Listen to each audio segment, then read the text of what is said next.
Saddlebox, and in today's video I'm going to be sharing some tips for becoming a horse trainer. Okay, so the first tip I have for those wanting to become a horse trainer is to learn as much as possible.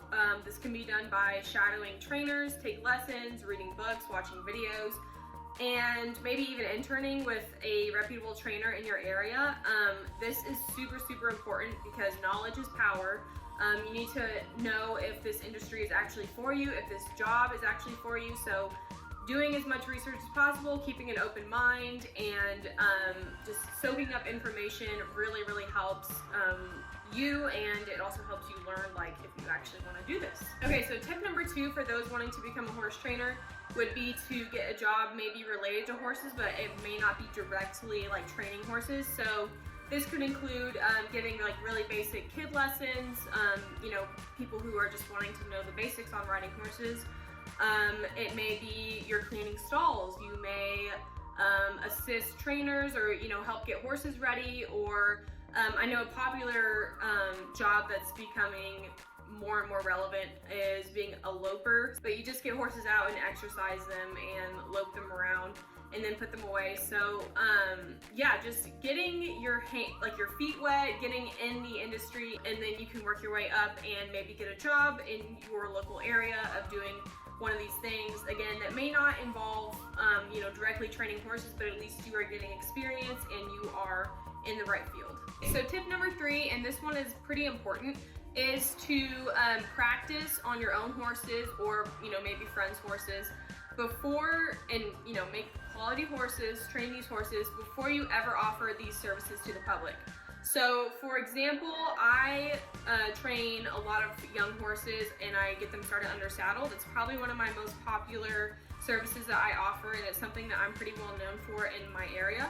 But before I ever offered these services to the public, or did this for money, I essentially practiced on number 1, my own horses, and number 2, horses of friends. And I also was able to have a mentor who kind of taught me the ropes. And again, this is where having a lot of knowledge, keeping an open mind, and knowing a lot of different styles of practices kind of comes into play. So through this, I was kind of able to make my own opinion and get my own program started. So I basically had at least 6 to 8 quality, emphasis on quality horses started that I was able to do trial and error on. Basically, it's practice for starting horses for the public.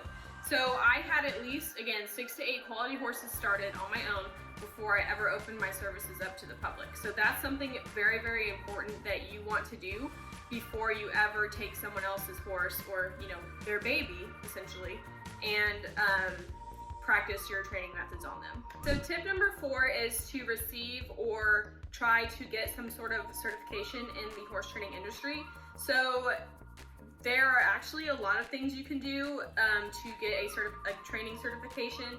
However, they are definitely not required for this industry. I know a lot of very famous horse trainers and just general horse trainers in my area do not have any sort of certification. I do not have any sort of certification other than just experience, and really that is all you need.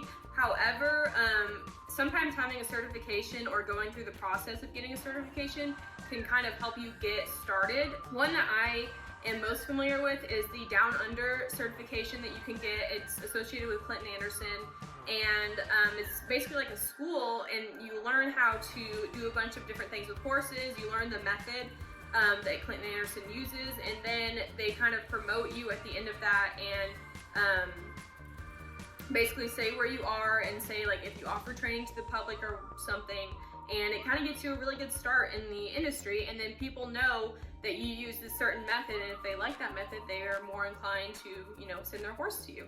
So that is another route you can do. However, just know that it's definitely not something you have to do.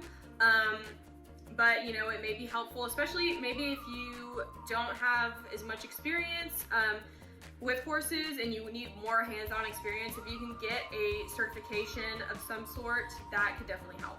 Alright y'all, so my fifth and final tip for those wanting to become a horse trainer.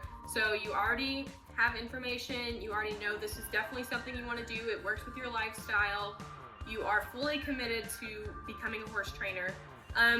Don't be afraid to put yourself out there. You know, if maybe you are still in the learning phase and you are trying to earn a shadow position or an internship position with another trainer, the worst they can say is no. So don't be afraid of rejection. It's totally normal when you're first starting out.